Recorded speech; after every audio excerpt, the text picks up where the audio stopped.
Ariel Helwani, UFC 150 in Denver, here with UFC President Dana White.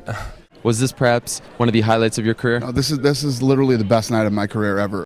Is this your lowest moment as president of UFC? No doubt about it. Absolutely, 100%. And guess what? Fans want to see the guys that want to step up and go for it. You know, these guys that are like, we're friends. People don't want to hear that shit. Good for you, you're friends. I want to know who's better. We went out and we made them a crazy offer to come into the UFC and prove that he was the best in the world. And they turned it down. Nobody in their right mind would have turned that deal down. It's about, listen, I don't know how that whole deal works. They say that Fedor is a partner in that whole thing. A partner in what? Fucking M1? What the hell's that doing? Burning money. He's a partner in your burning money business? That's awesome. You're a great manager, Vidummy. But I went out there and gave him an insane offer. Insane. And I'm so glad he didn't take it. I mean, I was reading Twitter tonight, these people were ripping on the flyweight. Let me tell you what, if you didn't like that flyweight fight, please, I'm begging you, don't ever buy another UFC pay-per-view again. Don't ever buy another one. I don't want your money. You're a moron. You don't like fighting, and you don't appreciate great talent or heart. Forrest said that you brought him back into the cage. What did you say to him? Is this live?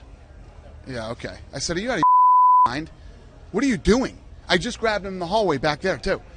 I just grabbed him and said, you know, what is your problem? And he said, I was upset and disappointed. I said, well, next time you're upset and disappointed about winning, do it in the back, okay? Stay in the octagon. It's like professional suicide. You leave the octagon before the decision is called in the fight that you want. Are you out of your mind? Bob Arum, the guy who was saying, oh, the Fertittas are idiots. They're losing, I quote, oodles of money in this thing. Now he's crying antitrust and he's copying everything we do. You weren't smart enough to do it, Bob. That's your fault. I want to see combat sports do better. I want to see boxing pull bigger numbers. I'm not Bob Arum, I'm that crusty dick. You know what I mean? I'm not out there smashing everything that we do and saying negative stuff about boxing. Boxing's fucking great. It's an incredible sport. I wouldn't be sitting here right now if it wasn't for the sport of boxing. You know, I'm not going to play Bob Arum's little pussy game. Fuck him. Okay, we've done 11 fights this year, and 4 of them were free on free television, actual free television, free cable. Okay, Gary, you idiot. You're so dumb, I can't even believe that I'm answering your question. And I have nothing personal against this guy. I don't even know him. Steve Mazzagati's the worst referee in the history of fight. I mean, I can't stand this guy. He's so bad. It just makes me cringe every time he steps into the octagon. These guys are considered the best in the world, you know? Mazzagati still fucking works. That guy still has a job. That's crazy. Is Herb Dean booked somewhere else? Yeah, I mean, Herb Dean should ref every fight there is, but the guy would get exhausted. He couldn't do it, and they'd never let that happen. Mazzagati still works. In the rules, it says that the guys are supposed to be fighting. There's actually points that can be taken away for timidity. You know what I mean? But if you see 2 guys clinching, it makes me think that Yves Lavigne doesn't know what he's doing. Do you not know the fucking rules? Do you not know how this game is played?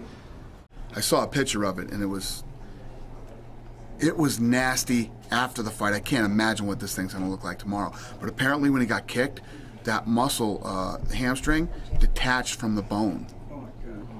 Yeah. Wow.